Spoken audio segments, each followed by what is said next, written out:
Nasa 7 bilyong piso o higit ang tax liabilities sa mag-asawang Diskaya, kasama na ang corporate officer nito base sa isarigawang assessment ng Bureau of Internal Revenue o BIR. At yan po ang dahilan kung bakit naghain na ng mga reklamo ng tax evasion ng BIR sa Department of Justice laban sa mag-asawang contractor.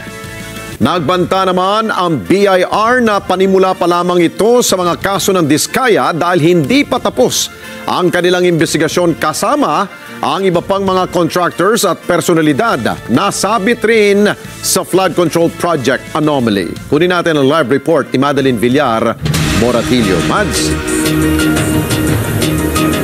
Yes, Alex, dahil nga sa hindi pagbabayad ng tamang buwis, ipinagharap ngayon ng tax evasion complaint ng BIR sa DOJ ang mag-asawang Sara at Curly Diskaya.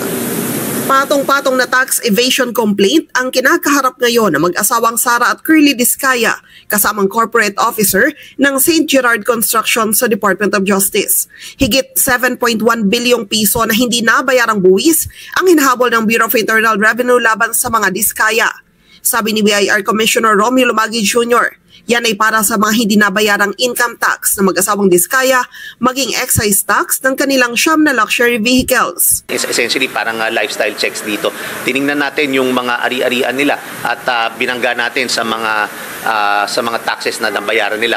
Si Curly at si Sara Diskaya ay may individual tax evasion cases. Tapos yung patungkol naman dyan sa mga sasakyan, dapat bayad ang mga excise tax niyan. Kasama rin sa reklamo ang hindi nila nabayarang buwis mula sa pag-divest sa kanilang mga kumpanya. Matatanda ang sa pagdinig sa Senado, sinabi ni Sara na nag-divest sila bago kumandidato nitong nakaraang halalan. Sinabi rin nila na nag-divest sila dahil pag nag-divest ka sa isang korporasyon, pag nagbenta ka ng shares of stock sa isang korporasyon, dapat din may kaukulang pagbabayad ng buwis dyan. Nireport din yung transfer of shares dyan. Nakita natin na hindi rin bayad ang buwis patungkol sa paglipat ng mga shares of stock na ito. Kaya meron din silang failure to file DST at saka yung documentary stamp tax and tax evasion dyan. Tumanggi naman magkomento ang kampo ng mga Diskaya sa panibagong reklamo. No comment muna ako dyan kasi hindi pa namin nababasa, kami mga abogado ng spouses Diskaya, hindi pa namin nababasa yung complaint. Sabi ng BIR, panimula pa lang ito dahil hindi pa sila tapos sa investigasyon sa binayarang buwis sa mga Diskaya. Patuloy pa rin ang investigasyon nila sa buwis na hindi nabayaran ng iba pang contractors at personalidad na sangkot sa flood control anomaly. Sabi ng BIR, sa oras na matapos yung kanilang ginagawang auditing ay inaasahan na mas marami pa silang tax deficiency na makikita laban sa mga Diskaya at iba pa mga contractor na sangkot dito sa flood control anomaly. Balik sa inyo dyan, Alex. Okay, Mads, ang tanong ng taong bayan, bakit ngayon lang nila ito ginawa?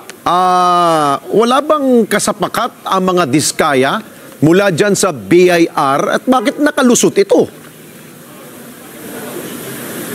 Alex, kasama raw sa mga inimbestigahan ng BIR kung meron mga empleyado nila yung sa kasabwat nito mga Diskaya at wala naman daw silang nakita.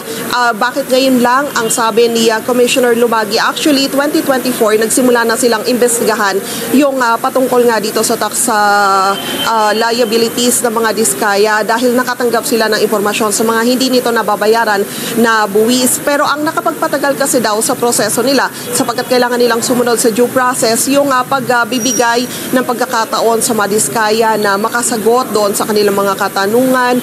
Kapag naghahain daw sila ng mga notice, ay ang dami raw dahilan, hindi na isisilbi yung mga notice na ibinibigay ng BIR. So ilan yon sa mga nakapagpatagal daw sa proseso, kung kaya naman ngayon naging malaking tulong itong nabunyag na anomalya na ito at nabuksan yung mas maraming pintuan sa BIR para mapadali yung kanilang ginagawang investigasyon. At ngayon nga ay nakapagsampa na sila ng panimulang kaso laban sa mga Diskaya. So linawin natin, Mads, ang BIR kaya lamang sila nakakapag-imbestiga nang dahil sa complaint. So hindi pala ito moto proprio na kahit na walang mga complainant o walang nagbubulgar dito sa mga kalokohan ng ilang mga personalidad ay hindi sila kikilos, parang ganon?